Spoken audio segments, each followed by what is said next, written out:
how's it going? Good. Good. How are good. you? I'm great. Good. Is it kind of crazy to see how big the whole Terrifier thing has gotten over the last couple of years? Yeah, insane.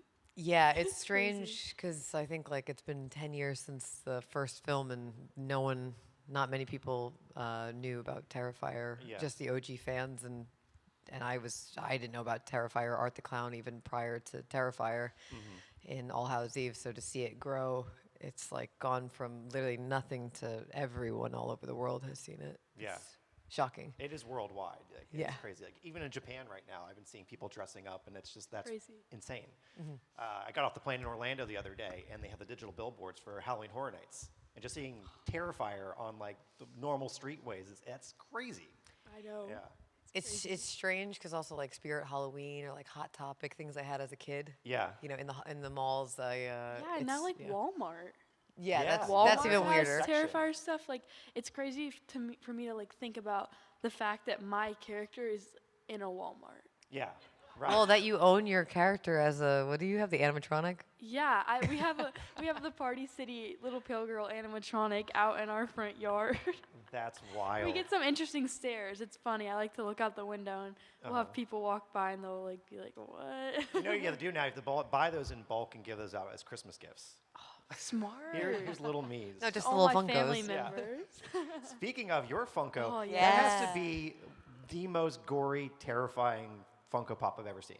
I It's feel scary. very lucky because I've been waiting for them to announce this, and I've been super excited. But then I saw like a headline that was like gnarliest Funko ever, and I don't know if that's true or not, but I was very proud. Yeah. No, That I was got to be trying part of think that. about it, and Yeah. it is literally like, I mean, it comes with a little art head and everything. Like, Yeah, and where the art head comes from is probably part of the story of that Absolutely, Funko, yes. which is what makes it horrible. Yeah, it's really cool. That's cool. And I Yeah. saw you're getting the Trick or Treat Studios little action figure. And, Yes, yeah. and my Funko. Uh-huh. So crazy. And I think love it. that's kind of the thing, right? Like, I know celebrities out there that they'll have fans make Funkos for them because they haven't made them. Like, you guys are in the Funko universe. It has happened. It's that big. Yeah, I started out with people coming and getting custom Funko Pop signed Yeah. that were made by people. Uh-huh. And they were like, "Are you ever going to get a real Funko?" And I was like, "I don't know. I don't think so." Yeah. And then all of a sudden, next thing I knew, I have this actual Funko Pop. Yeah. It's crazy. That's insane. What would you say would be the sweetest thing anybody's ever done coming to the table and said to you? Oh, God. There's so many. Everyone's so nice. Yeah. Like the horror fans are so sweet. Isn't it funny? Like metalheads and I horror know, fans are the they're sweetest so people. nice. The amount of Even the like, villains. I've met a I lot of know. amazing Yeah. people who are villains. No, I made a reaction when you said that because I've had a bunch of really beautiful exchanges today alone. Really? Yeah, like swapping stories. A lot of people who are raising awareness for a lot of organizations this month, whether it's for cancer or for domestic violence. Yeah. So the best, well, I mean, every exchange has been really beautiful because everyone is so kind. They're so encouraging. But a lot of the stories where people share their survival stories or their backgrounds, and we connect in that way has been really beautiful for me. I speak very often about that I'm a survivor of domestic violence, and this month, October, is Domestic Violence Awareness Month, and people will come and share that story. And a lot of my healing over the past 10 years since I've been out of the relationship has been through the horror community Yeah. at these conventions.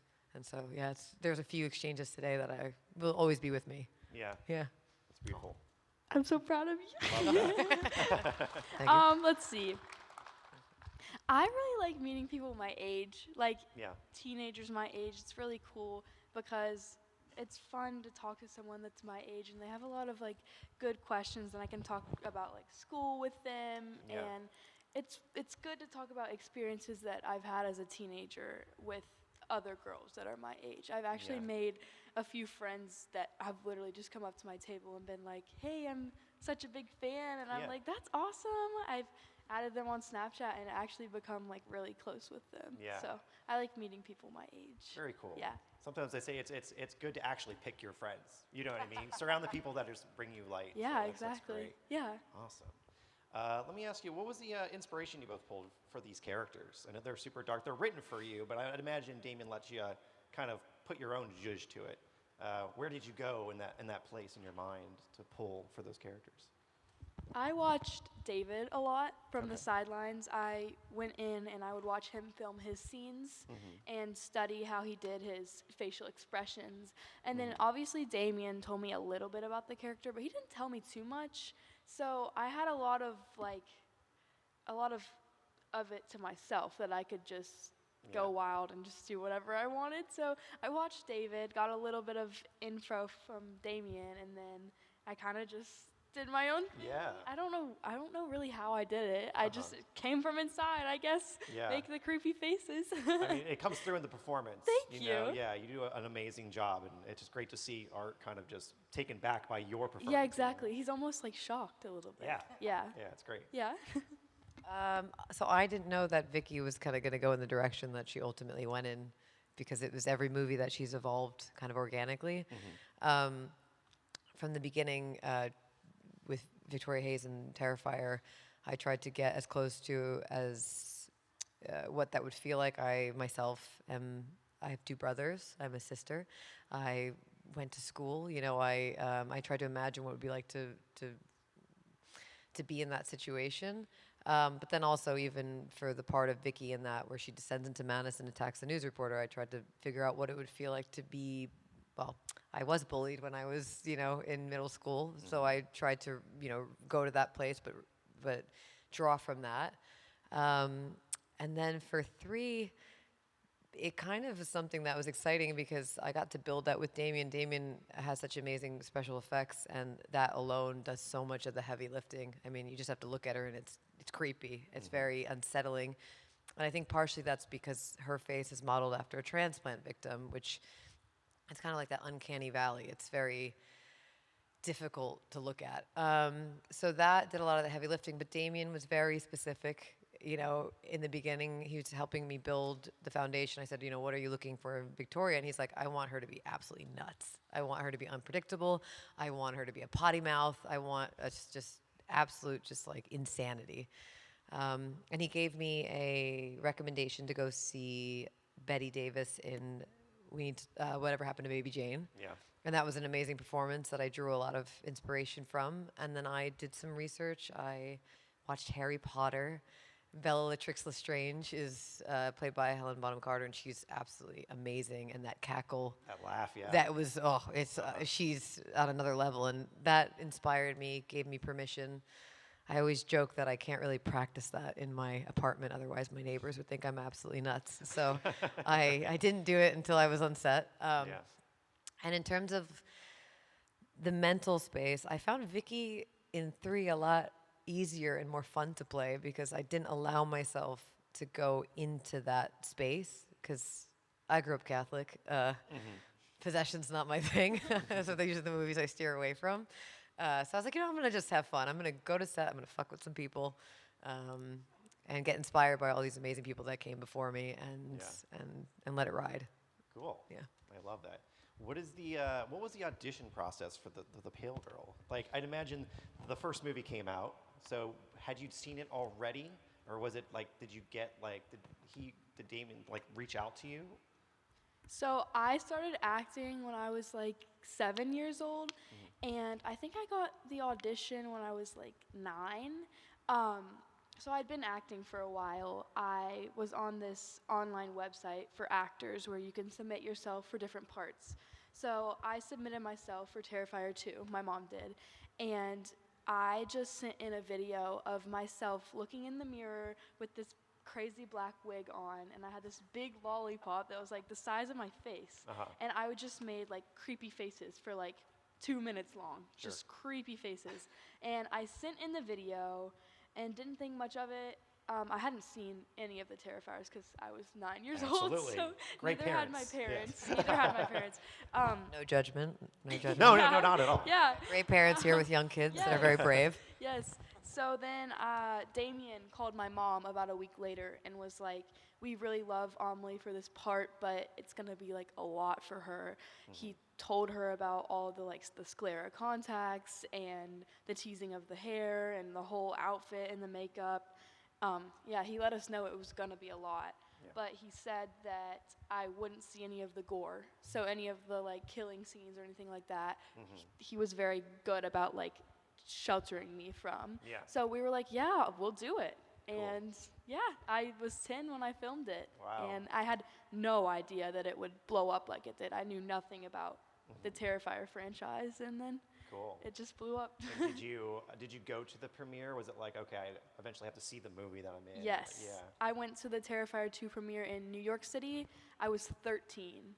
And I was originally going to sit with my parents, and then Elliot told me to come sit with him, and I was pretty nervous to be without my Yeah. parents. Uh-huh. But it was crazy because I'd only seen the parts that I'd filmed. I hadn't seen any of the kill scenes. Right. So to see it all come together was really cool and crazy. Nice. I didn't know that the scene where I like poop myself or whatever it is in the laundromat, Yeah. I didn't know that was going to be in there. Oh, wow. Yeah, it wasn't my feet. But It your was mom me. knew. Yeah, it was me the whole scene except for that part where my feet are dangling and I poop myself. I didn't know that was going to be in there, so I saw Yeah. that for the first time at the premiere. My mom knew though. Yeah. She just decided not to tell It'll me. be a surprise. Yeah. Yeah.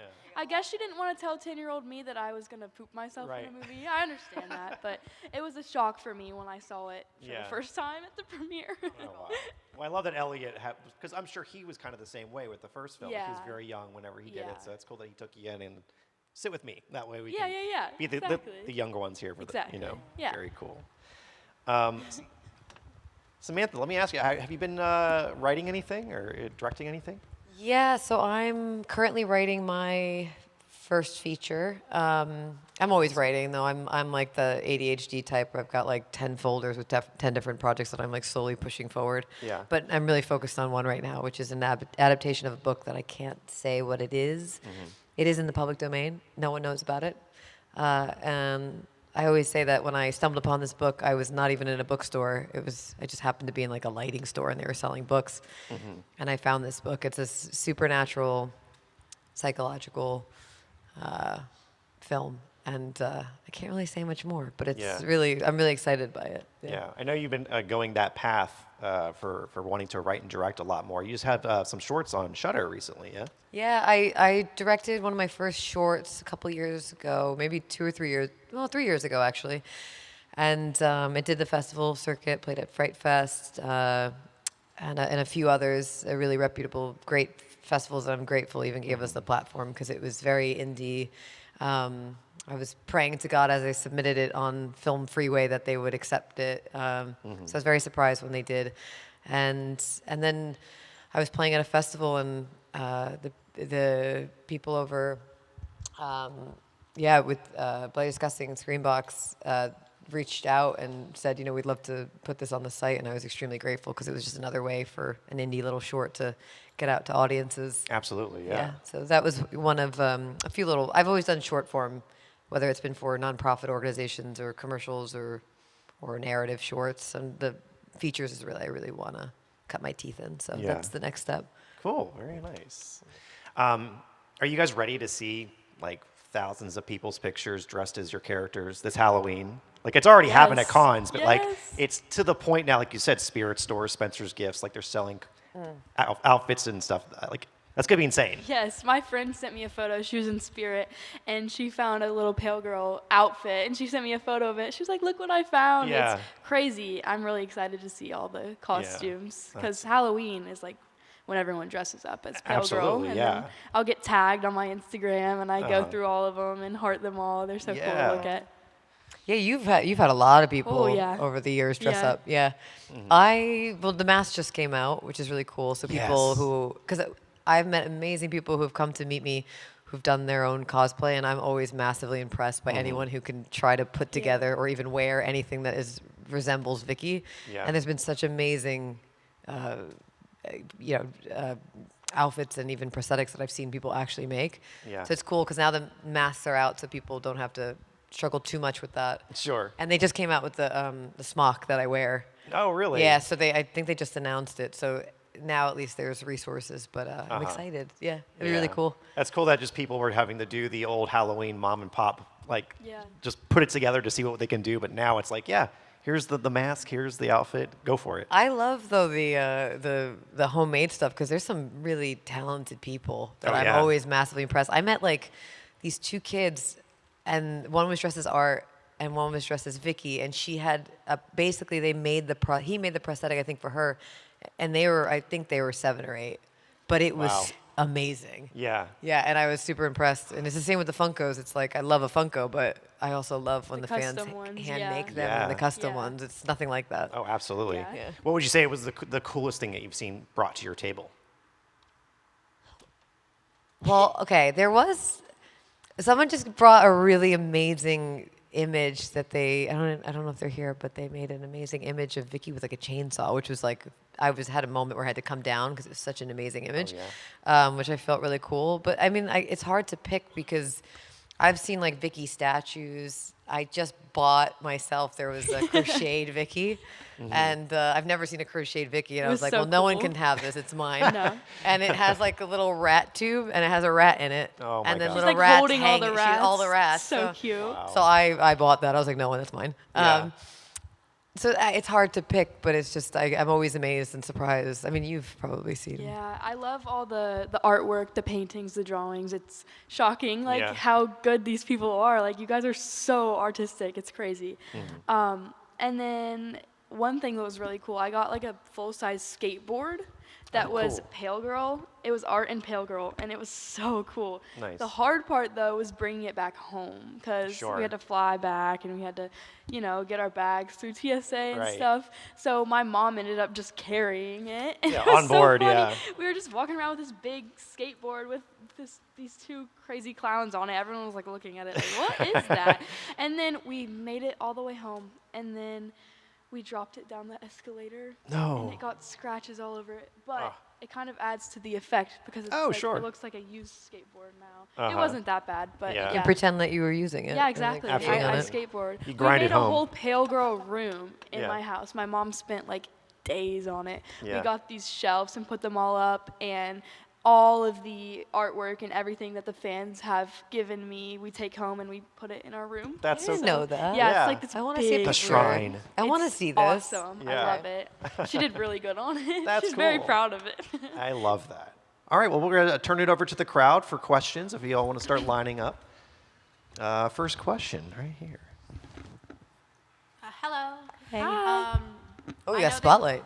Right? I can't see you guys now. I know they wouldn't survive in the film, but if you could have like a pet sidekick familiar that was immortal for your character, could be a Pokemon even, Ooh. what would you pick? That was loud. Oh, Fun. That was really loud. I love Immortal, that. so no slashing. I don't even think demons, beside rats, have allowed any animals to die in this film. I feel like that's the line. If he goes past that, he'll lose like a whole audience. Right, So yeah. I feel like they're safe. So it could be animals. Yeah.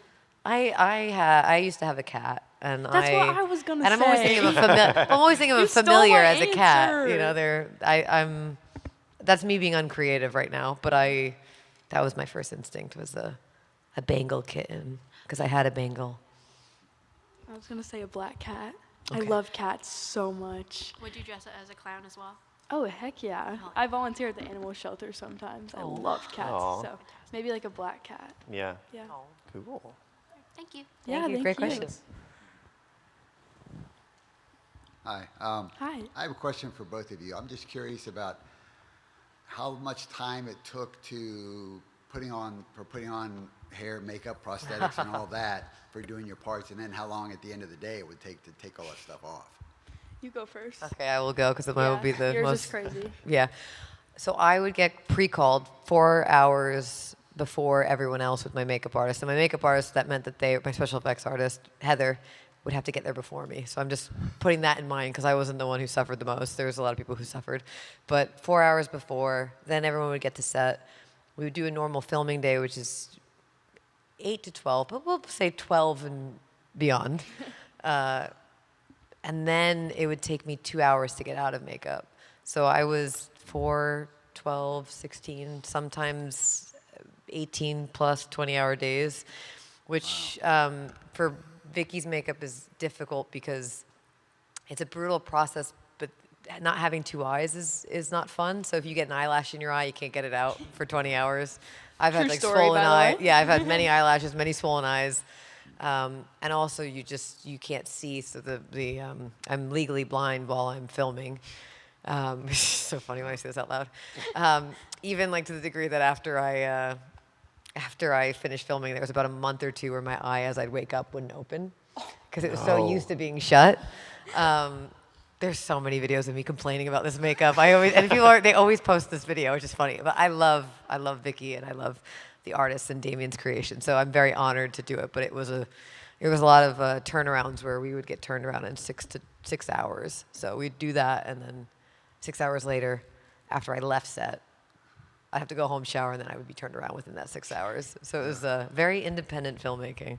Yep. How about you? For me, getting my makeup done and everything took about 3 hours, and then getting it off at the end of the night took 3 hours. The most tedious part was probably the contacts. We had a contact lens specialist on set, and they'd have to numb my eyes with eye drops. And the type of contacts that they use were called sclera contacts. So instead of just covering like a small part of your eye, it covers the whole diameter of your eye, and they're way thicker.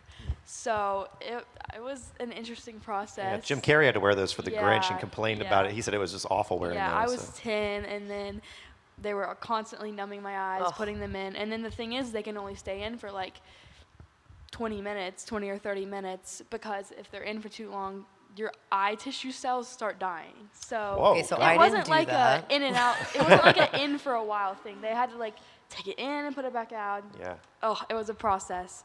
And then the hair. It was hard at night, at like the middle of the night after we'd finished filming, to have to like comb out that teased up hair. But yeah, that was my process. Fun. Yeah. All right. I don't envy you for the sclera. Oh, by the way, I couldn't see either. Heather Albert, who did some of the effects makeup on Terrifier 3, she was here last year. I love Heather. That's She's my so girl. sweet. I tortured her during this process. Try doing makeup on on an ADHD person for 6 to 8 hours. It's a nightmare. I don't shut up. Between you and David. Oh she's God, like, she's a survivor. Well, this one's for Samantha, but first of all, I really like your glasses. Oh, thank you. They're very, very cool. I think one of the scariest things about when you were possessed by the pale girl, unlike with Amelia's character, is that you actually talked. And then there's this weird effect. Like, how much of that was you, and how much was that, like, did they fuse your voice with somebody? Or, Yeah. Or, because it sounded just really eerie. It's a great question, because a lot of people are like, "Oh, that was you." I'm like, I cannot go that low. I have a very deep voice, but that's like a whole other like octave. So my voice is always under there. The performance is under there, and then there was an amazing male voice actor, who voiced the lines, and then I believe there's an effect that was done in post as well on top of that in some scenes. So sometimes it's just my voice, sometimes it's this other actor's voice, and then there's this other effect that's on top of that. Yeah, so it's a whole mosh-posh of, Yeah. What I mean, stuff. I think a testament to the skills is when you're just shouting at Sienna, like the whole time, just combining both of that and this guy's voice and just the effects. It's just very unsettling, and that's one of the things I loved about like your portrayal. Oh, I appreciate that. Damien's He's a magician. He knows how to He's a bring it all together. mastermind. Yeah. Yeah, I mean, you were still scary too because you didn't talk. Thank you. So- Yeah, mine was creepy. just silence. Yeah. Thanks. Next question. Hello. Hi. So, for my high school, I have to be a very unpredictable, nonverbal character for a show coming up. Oh. And I was curious if you guys had any advice on how to be unpredictable with your body in a show sense. Are you wearing? Do you have a mask, or are you wearing like what's I the? do not. I Okay. am Is it just wearing you? a monk robe. Oh, okay. Nice. Because I was gonna say a lot of what really helped me with my performance, I think physically, was just kind of was the prosthetic, especially. There was something about it that it doesn't have to be necessarily prosthetic, like a face prosthetic. It could be an outfit. Like I even say, once you put a leather jacket on, for some reason that just changes the way that you move. And I think with any type of like endowing your outfit with some meaning, even if it's not known to anyone else but to yourself, that can give you some edge that then transforms you. You know, where you got, if it's robes, where you got those robes, the material that they are, how you came about that material. It's about activating the imagination. You know, if you can do that, it all of a sudden there's like something that can kind of come in that's not necessarily conscious, you know. Dang, you cooked with that. Like, I don't know, it just You it came from nowhere. All those years of acting. I was gonna say just like make creepy faces whenever, like. I'm a psycho. No, like be unpredictable. Like all of a sudden, just make a creepy face or like make your body move. Like for me, like my wave was what was really unpredictable about me. So maybe have something like that, like a thing that you do. Oh, you just made me think of something too. Always make it about the other person. Are you with people interacting? Yes. So when I was playing Vicky, I made it about the other people. I really wanted to mess with them. Because I don't mess with people. I like to think of myself as a nice person, like too nice, which is what gets me in trouble. So it's a way in which I was able to exercise that kind of other energy that's built up. And I had fun. I played. Like when I was with Lauren, I'd fuck with her. And then we weren't in the scene, I would, obviously drop it. But yeah, have fun, like play, and try to get a reaction out of people. Thank you. Yeah. Absolutely, thanks. I think I did see an interview with you that someone asked you, did you do the crookeded thing? And you're like, I didn't even realize I did. I just kind of did it. That's the ADHD spasm too, Yeah. because like I'm always moving, and if you come to my table, you're talking to me, something will happen, and I'm moving always. So I think that's a combination of like my makeup, but I had no idea. Yeah, I was like, oh, that's pretty cool. And it makes sense because your character's kind of coming back to life, and that crickety sound they added, it just works great. So yeah. All right, next question. So this one's for Samantha. Good to see you again. What did you what did you think when Damien approached you with that whole idea of the glass shard scene in Terrifier 3? I love that you're asking that. That is so. By the way, this is going to be a brilliant filmmaker one day. I'm just going to say that. Try to have a conversation with him, and you're not going to want to stop because you know your shit. Like I was like, damn, how did you know that? And I also did. You were educating me at the table. Great question. I had been in both Terrifiers at that time. Yeah. And it had been many years, and I already was privy to the world. We've already done some crazy stuff. And I just like, oh, yeah, whatever. Like, I read it. It said, she will do this, and then it said in parentheses, will be done tastefully. So I obviously had the conversation with Damien. I was like, what are we singing? Because Damien shows a lot. He's like, we won't see anything. It'll be just more your imagination. So I was like, fine, game. But I love pushing boundaries. I love making myself uncomfortable. That sounds weird, but I think as an actor, the beauty is you get to get pushed to your limits and see what you're made of, and then in a safe space, where it's, and especially on Terrifier, Damien has created such a safe space for all of us that we can go to our limits and then some, and you learn a lot about yourself in the process, and that's why I love acting so much. So I was definitely very game. I was excited. I was like, I hope people come and talk to me about this and ask these questions, because if they forget, I will have felt like I went through all that weirdness for nothing. So thank you for asking. Thanks. But yeah, great question. Bye. Thank you. Hi. I feel like you've addressed this a little bit already, but this is a question for both of you, and I was wondering if you have any tips for like getting into the headspace of your characters.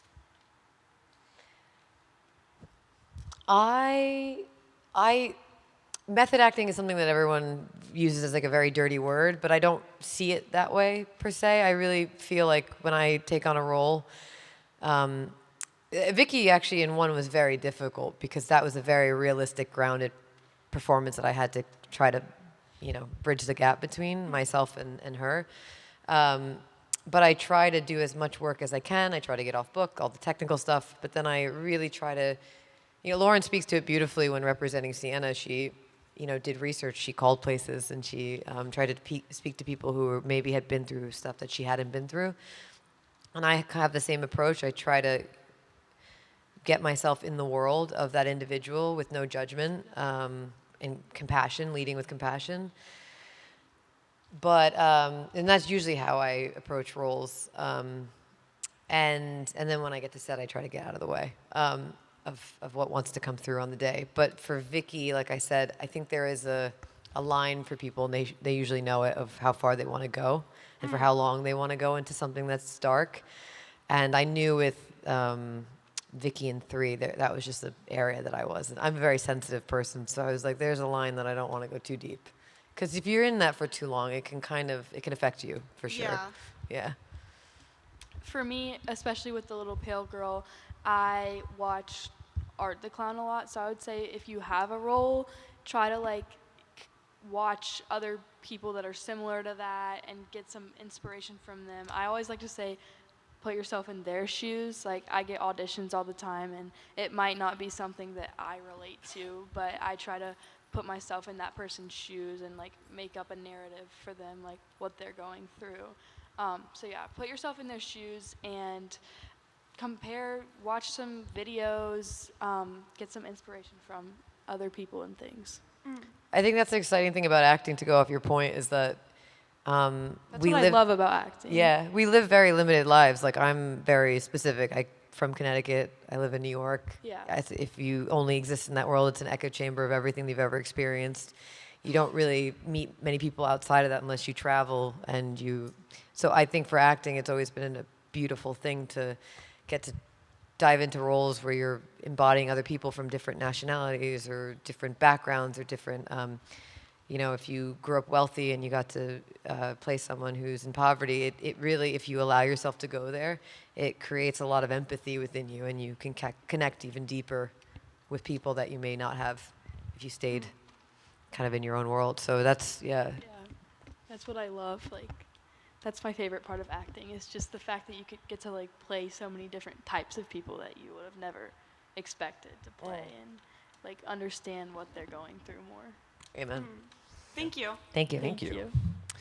So what's next for acting for the both of you? You have any projects that you're working on that you can actually talk about? I'm really focusing right now. So I didn't officially leave acting, but in 2019 I switched over to directing. Yeah. And that was my focus. I came back for Terrifier 3, and that's definitely led to offers and opportunities. But I'm being very specific about what I take, because I really want to focus on, the conventions have been really beautiful. I get to meet people, I get to travel, I get to, and then I get to focus on writing, and that's really the next step for me, is how to get these stories that I want to tell out there in the world and work with amazing artists that I have gotten to know over the years, and that's where I'm focusing my attention. Yeah. Great. Yeah, I agree. I would say I'm being very specific. I'm focusing right now a lot on conventions. Yeah. I think this is like my 30th No convention. way. Wow. Yeah. Probably, yeah. Yeah, which is crazy. I love conventions, and you can always rely on them. And I know that I can always fall back on conventions, and I love meeting all the fans. That's like what makes me so happy, is meeting everybody, because everyone's just so sweet. So. Well, you're in school full time. Yeah, I am a junior in public high school. Oh, wow. And so I go through a week of school. I leave school on Friday, hop on a plane, come to a convention, leave Sunday night, usually fly a red eye, back to school on Monday. Wow. And I play volleyball for my school. Hustler. She's a Wow, hustler. and volleyball? Jeez. Yeah, school volleyball. Yeah, she literally doesn't sleep. Practice every day, if not, practice a game. Yeah. So, yes, school, volleyball, conventions, and then I am auditioning for things too. So That's great. Yeah, And whatever definitely I do book while you're young. next. I was also in General Hospital, the soap opera, which is Yeah. crazy. It's like the opposite of Terrifiers too, the Right. slasher, Yeah. horror, and then soap opera. But What does the General Hospital cast think of your role in these movies? Like, did it try them out? I don't think we've ever had a conversation about it, No. but it's so funny seeing like the crossover. Like sometimes at these conventions there will be someone and like their mom will be with them and they'll be like, "Oh, I know you from General Hospital." Or sometimes in very rare cases they're fans of both the movies. I'm like, "Dang, that's so cool. You like Yeah. it all." Love that. Yeah. Awesome. Well, Amelie, Samantha, thank you so much for Thank coming you. out Thank today you so and doing much. this. Make Thank sure to you, visit guys. them at their booths. Yes. And we'll do the selfie. I want to come up to the front of the stage. Thank you guys. Thank you.